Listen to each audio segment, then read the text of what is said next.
Então, dando sequência à explicação do artigo, uma ótica possivelmente mecânica, né? Esse é o terceiro vídeo. Os dois primeiros foram sobre a refração e a interferência em fenda dupla. Agora eu vou explorar o caso de passar pela fenda dupla uma partícula de cada vez. Então eu começo pela explicação que sobreviveu, né, à escola de Copenhague, que a gente diz que a partícula, quando uma partícula passa pelas fendas, ela passa pelas, né, como se passasse pelas duas fendas ao mesmo tempo, interagisse com ela mesma e fosse se reagrupar no máximo, né, no máximo de interferência. Tá? É isso que a gente diz. Tá? No entanto, tem algumas questões aqui. Tá? Na ótica, a gente sabe, né, que ou você joga um laser, né, na fenda dupla, ou você precisa de um primeiro orifício antes da fenda dupla, né, para conseguir uma coerência espacial. Né, porque na ondulatória a gente sempre diz que saem da fenda dupla, né, as ondas em fase, com a mesma fase.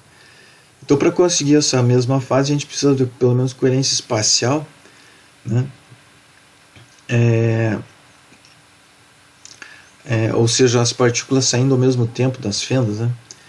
Bom, quando a gente joga uma onda, né, um feixe de luz sobre essa pode ser a luz do sol, né, luz branca e tal, que não tem essa coerência espacial, que os fótons estariam bem desorganizados no feixe, a gente precisa desse primeiro orifício, tá? Porque senão não se encontram os máximos de interferência, que fica só uma mancha, né? Mas não tem os máximos distintos no anteparo. Então é necessário esse primeiro orifício. Bom, mas se vamos pensar que eu estou jogando aqui, em vez de luz branca, eu estou jogando luz vermelha, né? Não coerente, e preciso desse orifício. Então passo pelo orifício e aí eu vou encontrar máximos de luz vermelha aqui. Bom, mas se cada fóton vermelho desse, né, ao atingir a fenda, ele interage com ele mesmo e vai para um máximo, eu tenho dois problemas aí. Primeiro, que eu não precisaria, né, desse orifício, né? Todo fóton que chega aqui, né, que chega nas fendas, ele interfere com ele mesmo e vai para o máximo. Né? Não precisaria desse orifício. E outra coisa é a seguinte: quando a gente faz o experimento com laser, né, a gente vê que chegam fótons nos mínimos. Né? Entre dois máximos chega fótons. Tá? Mas se todo fóton que chega aqui interage com ele mesmo e vai para o máximo, como é que eu explico o fato deles em algum momento ir para o mínimo? O que acontece que eles escolhem ir para o mínimo? Né? Tá? O mínimo não é zero. Né? A gente faz o experimento, né, no laboratório com feixe de laser, a gente vê que tem os máximos, são mais brilhantes, mas não é zero. Então, né, fica essa provocação, questionando, né, a visão de quando uma partícula passa de cada vez pela fenda dupla. Né. Bom, no artigo eu sugiro então a seguinte questão. Essa primeira figura aqui eu coloquei como um exemplo aqui, tá? Mas não é o exemplo de quando passa uma partícula de cada vez pelas fendas. Aqui a gente tem duas partículas passando ao mesmo tempo, uma pela fenda de cima e uma pela fenda de baixo. E eu digo o seguinte: a única possibilidade delas construírem o máximo, ou seja, delas se encontrarem, né, ou seja, aquela circunferência de probabilidade, né, depois do intervalo de tempo que estaria aqui, né, formada pela passagem da partícula pela fenda de cima, ela se cruzaria com a circunferência formada pela passagem da partícula na fenda de baixo, né, e se cruzariam, só se cruzam no meio. Tá? Então seria o lugar de probabilidade maior, né, delas se encontrarem.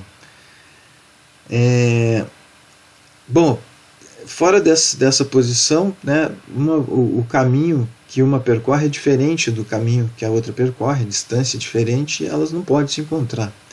Então elas vão chegar no anteparo, mas não juntas.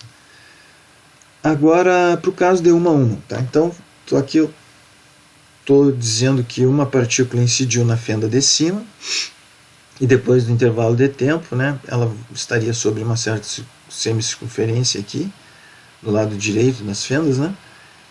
E nessa distância, ou seja, existe a possibilidade dela vir para essa direção. E acontece que essa direção é para uma outra partícula que estaria distante dessa primeira, né? Foi emitida depois, né? Um certo comprimento lambda. Então ela daqui até essa posição, o caminho é igual, a distância seria, o meu desenho não está muito bom, né? Mas eu estou considerando que a distância aqui seria a mesma, tá? Então ela chega aqui e é espalhada para aquela direção onde essa distância aqui é igual a essa daqui. Então elas podem se encontrar ali, né? Isso você faz aí, né, zilhões de passagem de partículas por aqui, essa situação em algum momento vai ocorrer. E a intensidade ali, né, se colocar um anteparo aqui, a intensidade ali nesse momento vai ser maior, né, que quando chega uma partícula de cada vez, né, nessa posição mesmo. Então esse aqui seria o máximo, o primeiro máximo, né, seria possível, né. De outra forma, né, o inverso dessa situação seria o outro primeiro máximo em cima, também seria possível. Se você tivesse 2 comprimentos de onda aqui, o m igual a 2 seria possível. Se tivesse 3 comprimentos de onda, o m igual a 3 seria possível. Então, eu estou colocando a possibilidade de existirem os máximos de interferência, exceto o central, no caso de passar uma partícula de cada vez pelas fendas, né? Me parece mais razoável que a explicação de Copenhague, da escola de Copenhague, disso, né? Bom, a questão é a seguinte, o máximo central.